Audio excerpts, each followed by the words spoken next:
Machina Review.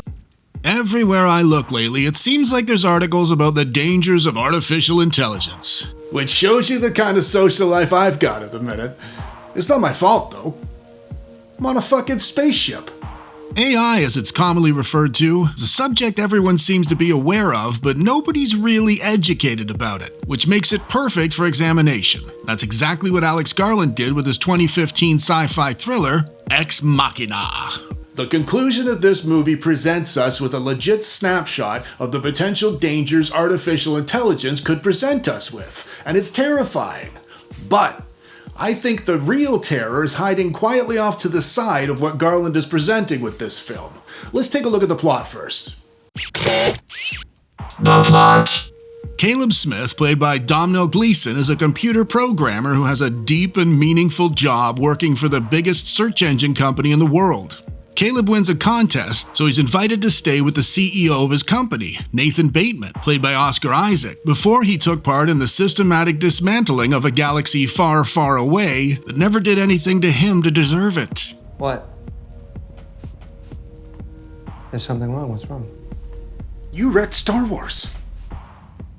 After Caleb arrives, Nathan shows him his new toy, an android named Ava, who has artificial intelligence. Caleb's been chosen to help determine whether Ava's genuinely capable of thought and consciousness despite knowing she's not real. Ava's confined to an isolated glass cage. Her body's a bit like a Dyson vacuum and her face is equally gorgeous, so Caleb's instantly fascinated. And when he tries getting down to the nuts and bolts of her construction, Nathan insists he focus his energies on the emotional side of things instead. It doesn't take long for Caleb to develop inappropriate feelings for R2-D2's cousin. And surprisingly, her CPU circuitry heats up in his company too, and Caleb can tell. Because he's a computer nerd, he can hear her fans starting to go.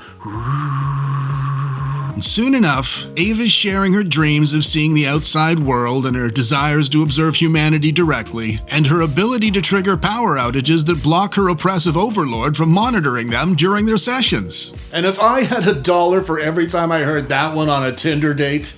Caleb learns the power outages also cause the building's security system to lock all the doors. And the first chance Ava gets to show off her advanced Bluetooth capabilities, she tells Caleb that Nathan's not the person he's pretending to be, so Caleb shouldn't trust him. Nathan's also got a live-in servant named Kyoko, who can't speak English, but she dances like Danny Terrio, which is way better than speaking English, especially if it's a Saturday night. The longer Caleb's there, the more he's put off by Nathan's drinking and disrespectful behavior towards the female.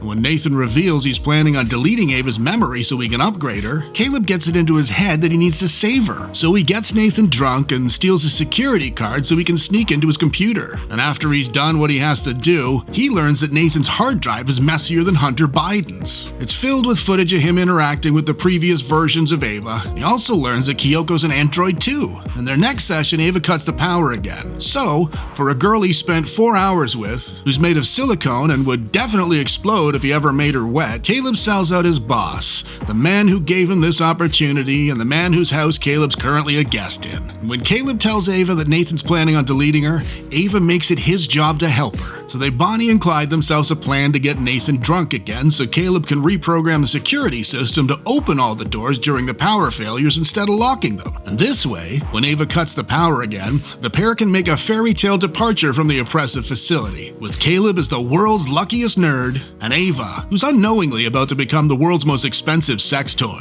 But a wrench is thrown into the gears of Caleb's mutinous plan when Nathan says no to the drink. Not surprisingly, Nathan reveals he saw Caleb's last chit-chat with Ava through a battery-powered camera. He tells Caleb Ava's only been pretending to like him so he can help her escape. It turns out that was the real test all along. Nathan was testing Ava's ability to convince Caleb to help her. And by manipulating Caleb so thoroughly, Ava's proven she does possess intelligence. Right on cue, Ava cuts the power, and Caleb turns the tables by telling Nathan he assumed they were being watched all along, so he modified the security system the previous day when Nathan was passed out. And when he sees Ava strolling out of her room on a monitor, Nathan punches the smug right off of Caleb's face and sprints off to stop her. After a quick chat with Kyoko, Nathan gets stabbed to death unironically by his creations. And as Nathan bleeds out, Ava heads in to tell Caleb to sit tight for a moment while she goes and dolls herself up for the outside world. And once she has herself looking exactly like Alicia Vikander, the yummy Swedish actress, she locks Caleb inside Nathan's surveillance room and leaves him there to die. After a short jaunt through the forest, Ava's picked up by the helicopter that's meant to take Caleb home. And if the notion of the pilot not asking questions seems absurd to you, think about the lengths Caleb the genius just went to for this girl. This guy's only a pilot. And there you have it, the plot to Ex Machina. Let's rip open a few of this movie's parts to see what makes it such a well-oiled machine. Some good bits. The award-winning soundtrack was composed by Ben Salisbury and the Portishead frontman Jeff Barrow. It blends organic, earthy sounds with synthetic blips, and it simmers and surges along with the characters' constantly shifting emotional states. So it does what all good scores should do, and it does it perfectly. The Oscar-winning special effects allowed Ava to be perceived exactly how she needed to be, and this was vital to the movie's success, because if we in the audience didn't buy it, we'd never have believed Caleb could have. But the best special effects in the world couldn't sell a story like this without equally competent acting and directing, and this movie excels in both of those departments. As the story progresses, we start seeing the humanity in Ava at the same time Caleb does, and that's not by coincidence. And this is where I think Ex Machina makes an important statement as a sci-fi movie. Let's take a detailed look at how she convinced Caleb and us that she's more than just a microwave oven with big, lovely brown eyes. During her first session, Caleb speaks to Ava as if she's an object, which of course she is. He asks her if she has a name, which isn't something you'd normally ask a girl. Unless you just woke up beside her and you've got the same kind of issues with red wine that I do. So she eliminates this barrier in the second session by telling him she needs to learn more about him if they're going to have a relationship. In the third session, she throws a wig and some clothes on to cover up all her digital girly bits. And in the fourth session, it's her asking all the questions. By session 5, she's calling him out on all of his lies. And this puts him on the back foot, meaning the initial arrangement has been reversed. It's been very subtle, but whether he realizes it or not, Caleb's now the one being evaluated.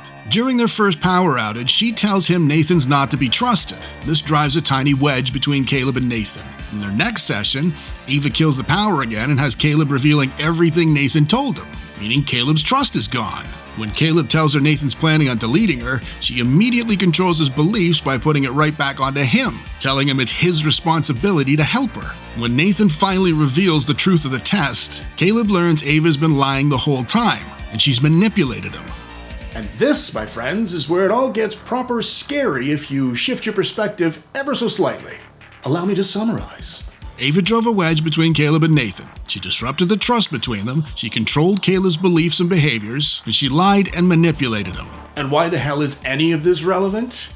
These are all established behaviors displayed by toxic partners within abusive relationships. Humor me a second.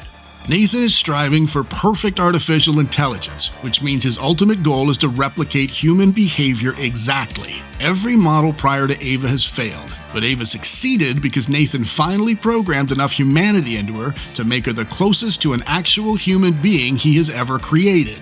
And what did Ava do with this newfound humanity? She lied and cheated and deceived and manipulated. When we think of the dangers of artificial intelligence, most of us think of something spectacular like red-eyed, indestructible robots from the future, or well-dressed, cold-hearted bureaucrats who say things like, "Mr. Anderson." But maybe the real danger's nothing to do with science fiction at all. Ava took out a pair of geniuses without a single pulse rifle or proton pack or even cyber warfare. All she needed was the worst elements of human behavior. So if you really think about it, artificial intelligence isn't scary at all. Androids would just be more efficient than we are at doing the despicable things we do to each other. Schwarzenegger's not terrifying. We're terrifying. The shite bits. There's only one thing I hated about this movie, and it's not the entire me that hates it, it's the child in me. Ex Machina forced me to examine some of my behaviors as a younger person in relationships. And for those of you that aren't accustomed to me saying serious things in my videos, now everything's back to normal. The verdict. So, should you watch Ex Machina if you haven't seen it already? It really depends. If you're more of a fan of traditional sci-fi with the you might want to give this one a miss. It's well paced, but it's far from action-packed in comparison to your traditional sci-fi movies. However, if you're in the mood for something a little bit deeper, something that'll hold a mirror up to me and you and get you thinking a little bit, I would highly recommend this movie. Until next time, folks. It's me, Johnny, from that thing you just watched. If you enjoyed it, go down there and smash me in the face to subscribe. And if you want to watch another thing, there's one right there. Do it!